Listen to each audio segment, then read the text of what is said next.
Alright, what's up everybody? I'm Eric Harrison and welcome to the Death Twitch. Today I'm going to begrudgingly be reviewing the Psycho remake from 1998, directed by Alfred Hitchcock and ripped off by Gus Van Sant.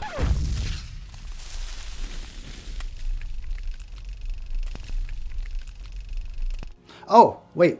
There's not going to be a trailer. There's not going to be a trailer. Why should I even show a trailer for this shit? I mean, first of all, I'm not going to show the trailer because that's pointless. And I don't think I'm going to be using any clips from this movie either because if you guys know this, something I do once in a while. It's actually a very rare thing, but sometimes there's a movie so bad that I just have so little respect for. Like, I'm just not gonna put in all the time and effort into this review because, like, why should I? They didn't put any time or effort into this movie. Why should I put time or effort into the review? So, no trailer, probably no clips, sorry, but you know what? You're not missing anything. If you've seen the original Psycho, you've seen the better version of this movie. Yeah, it's not something I do very often, so I'm sorry for all of you guys out there that have, like, short attention spans and you're gonna be, like, bored because there's not constantly something flashing on screen for you. Sorry. Anyway, so here's the deal, right? Now, obviously, I'm not a fan of remakes. You guys should know that. If you're a Death Twitch viewer, then you know this about me. I don't necessarily slam all of them. There are good remakes out there, but I know that the vast majority of them are just cash grabs. Cynical cash grabs, and that pisses me off because I consider film an art. It should be treated like art, not like trash. So I didn't want to do this review really because I didn't want to have to try to sit through the fucking movie. I haven't seen it since it came out. You know, it came out in '98. I didn't see it at the theater. Thank God. I don't know if anybody did, probably not. But when it did come out on like DVD, I was curious to check it out. I thought there's no way they would do a shot-for-shot remake unless somehow they were able to do something cool to improve it. Didn't seem to be the case. But my point being, I didn't want to do this review, but it's a franchise review, so this movie unfortunately was made and is unfortunately a part of the Psycho franchise, so I was like, set my ass down to try to watch it, and I had a little bit of trouble. I don't want to do this, but I'm gonna try. For you guys. I'm doing it for you! I'm gonna try to get through this fucking thing. Lord, oh Lord, oh Lord. Will I make it?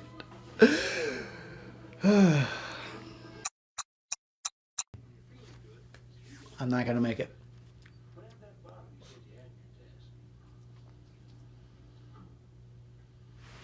So, here's my review of this movie. Let's see. I made it 9 minutes. I made it 9 minutes. That's all right. That's not bad. I'm gonna turn it off now.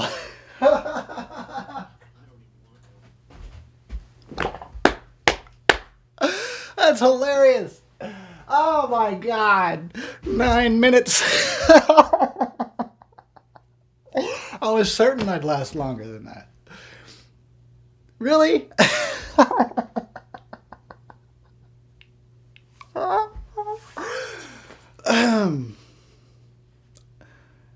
That's not good, right? That can't be good.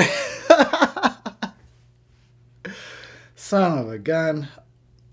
I really should have just made this a drunken Terry. Oh, I really don't want to watch it. Even the idea of making a drunken Terry and just getting wasted is like, but I still have to watch it. Fuck me. All right, hold up. Let's just get a handle on things here. I'm not making it through this today.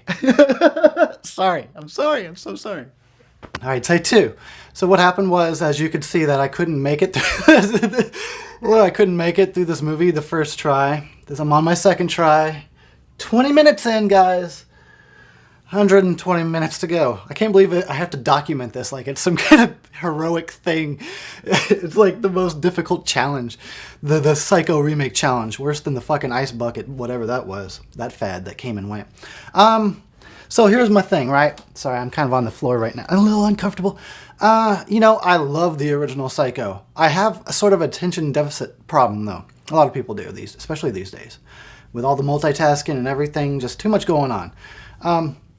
So I love the original Psycho, but because it kind of becomes a different movie in the middle, I feel like I'm watching two movies, so it does feel like a long watch, even though it's not that long of a watch.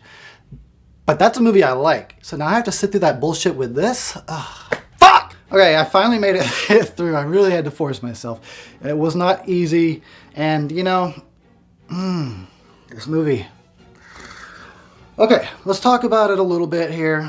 First of all, they remade the score. I don't know why. I mean, I don't know why they remade the movie at all. They had Annie Delfman, I was going to call him. Danny Elfman, who he's a great composer, but they had him remake, what's his name? Bernard Herrmann's original Psycho score. Why? Why couldn't you just use the original score? It sounded the fucking same. I don't know. So I just wanted to point that out, that they felt the need to remake even the score. Like, why? Now here's the like pretty much the one compliment that I will give this movie right now, and it happens in the first shot of the whole fucking flick. Now the original Psycho, Alfred Hitchcock had an ambitious opening to the movie where he wanted like a helicopter cam to, you know, kind of fly over the city of Phoenix and slowly zoom into the hotel window, and then that's when we go inside and we meet our main characters. He was not able to do that. Technology in 1960 really did not allow for that, and so he kind of had to scrap it, and that's why in the original Psycho we just kind of get like these cutaways that pan across the city, and then the camera goes into the hotel room. So this is the one thing that they actually improved on the movie, is that they were able to get this aerial shot. I'm sober. This is the problem. I just watched the Psycho remake sober. Sorry, I'm having some issues. So this is it. This is the one thing that they did right. I would even say better, because it was back in 1960. Alfred Hitchcock wanted this shot. Well, he finally got it, but unfortunately, we had to get the whole rest of this turd too to go along with this opening shot. And that's about all I can say there. The color green seems to be a thing. I don't know why. They opened, you know, with the Psycho title credit openings with all the bars going back and forth and revealing names and titles and whatnot. And the original, of course, it was in black and white, because the original was in black and white. But in this one, Gus Van Sant decided to go with green and black, and I don't know why he didn't go with red and black. The color of blood? Is he going for green like the color of money? They show Marion, or Anne Heche's version of Marion wearing like green at some points in the movie when after she's stolen the money and she's going to run away. I guess he's trying to make some kind of point about green maybe connecting to the money, but shouldn't it should be red and black opening this fucking movie? Red and black. Blood, man. Blood. This movie's famous for blood in a black and white movie, and you chose green and black to open the credits. Anyway. I know this is nitpicking little stupid shit, but anyway. So, I want to talk about the performances by these people, which are all pretty bad, with the exception of Julianne Moore, who plays Marion Crane's sister. So, yeah, she's the only one that gives any kind of a decent... She's the only one that tries in this whole movie. Okay, who we got in this? Who we got in this, sucker? Well, we've got Anne Heche, whose acting in this movie is as bad as her haircut. We've got... Viggo Mortensen is phoning it in, clearly just phoning it in, just trying to get past this and go on to his next project. I want to say that William H. Macy looks like he's trying a little bit, so I give him that, kind of trying a little bit, and then Vince Vaughn as Norman Bates. I don't like Vince Vaughn because he's not an actor. He just plays himself in movies. You ever see those guys? Those actors, those people that don't really act at all. They never change characters. They just play themselves in every movie. Well, that's Vince Vaughn. I don't like him. I never did. And I don't think he's capable of acting. And my God, is he terrible in this. Woo! Is he terrible? Shit, dude. He does this dumbass little laugh that he thinks comes off as like some kind of creepy guy trying to be, like, trying to come off as normal. But it really just comes off as Vince Vaughn being a dumbass, where he'll like deliver a line and go... or something stupid like that, and then he'll give like a dumb smile. He'll like say his line. It's like, what the fuck is that, dude? Did you even watch the original movie? Did you take notes? Anthony Perkins was like, boom! He laid it out there. Although I suspect that had a lot to do with Alfred Hitchcock directing Anthony's performance, but still, What the fuck? So here's the thing, like all of these people, with the exception, like I said, of Julianne Moore, they literally sound like they've got the script there and they're half-ass reading the script. These other people, these other actors already said better. Like they really just sound like they're saying lines and not even trying. So, but anyway, yeah, Anne Heche is the worst. She couldn't act her way out of a paper bag. I tried to come up with a better analogy. I really couldn't. She couldn't act her way out of a butthole. Oh, that brings us to something. I'll get to that in a minute. So I only have to put up with her for 45 minutes before her ass gets stabbed to death. Now, while I was just saying, let me explain the butthole comment is because the only good thing that came out of this movie is the Anne Heche's Butthole song from Hollywood Babylon.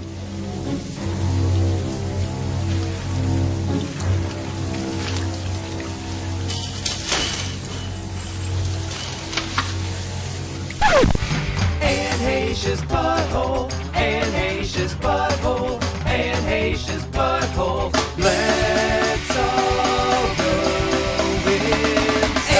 inside. Anne Heche's butthole, Anne Heche's butthole. Let's all go inside. Really, that's it. That's the only good thing that came out of this fucking... this. Why did they make this movie? That's what I want to get to now. I want to get to the why of this. Why is a good question. Why is the best question. Why was this movie made? It's been almost 20 years since this shit was released. Can you believe that? Why? Now, my first instinct is to say Universal, I guess, maybe we're going to lose the copyright unless they made another Psycho movie. And for some reason, they wanted to hang on to that. So they made the remake. Now, this is not uncommon. This gets done in Hollywood. You'd be surprised. A lot of companies will make movies just to hang on to like a franchise property, just to hang on to the copyright. It happens like with the Amazing Spider-Man. The whole reason they made that shit was to hang on to the Spider-Man franchise. But this happens, and that was my original thought. But then it's like, but then they didn't do anything with the Psycho franchise after that until like the Bates Motel TV show, all this time later. So I don't know. Would they have made the remake to try to hold on to the copyright? But then they didn't do anything with it, really. Did they just want to keep the copyright to try and just keep milking the Psycho franchise like merchandise and the sale of Blu-rays of the movies that were already made? Really, I guess this is my best guess. Because I can't understand. The only other thing I can think of is it was some kind of an experiment to see is, well, we've run out of ideas. What can we do? Well, let's see. Do you think if maybe we take old black and white movies and film them again in color, that a whole new younger audience that can't sit through older movies will come and see this because it's in color and it's got kind of modern details? Yeah, let's try that. So, and then it failed. It failed. It's like, okay, well, we can't just take old movies and remake them shot for shot. People aren't going to come see that. I guess we still don't have any original ideas, so we'll go ahead and just remake everything, but we'll just water it all down a lot. We won't do the shot for shot anymore. These are my best guesses, guys. What do you got? Can you think of? Why was this fucking movie made? Really, though, why do a shot for shot remake of a classic? Even when, back in '98, I remember like when this was coming out and there was a big deal made out of it by the media and everybody just kind of asking like, why? Why? And I never got an answer that I recall. Yeah, I don't know. I don't get it. I really don't get it. This is a big mystery. It was unnecessary as far as I can tell. They didn't improve anything at all except the opening shot. And it's all crap. It's a pile of crap. It was pointless. It's a pointless pile of crap is the biggest problem. We get piles of crap all the time. But when it's this pointless, all the resources, the millions of dollars that was just thrown into the toilet, for what? I don't get it, guys. I'm lost. I don't get it. I don't think there's anything else for me to even say about this movie. There's so little, like, they didn't add anything, so that's why there's so little for me to add to this review. Yeah. Anyway, I don't know. No stars, clearly. Why would I? It'd be just as pointless as the making of this movie. Anyway, tell me what you guys thought of it. Is there anybody out there that actually likes this movie? And the one motherfucker out there that says, oh, it's better than the original, I'm gonna find you and I'm gonna come and kick your ass personally. Okay? I'm just saying. Alright, well, thanks for watching as always, and I'll catch you guys on the next video, if there is a next video. I'm out.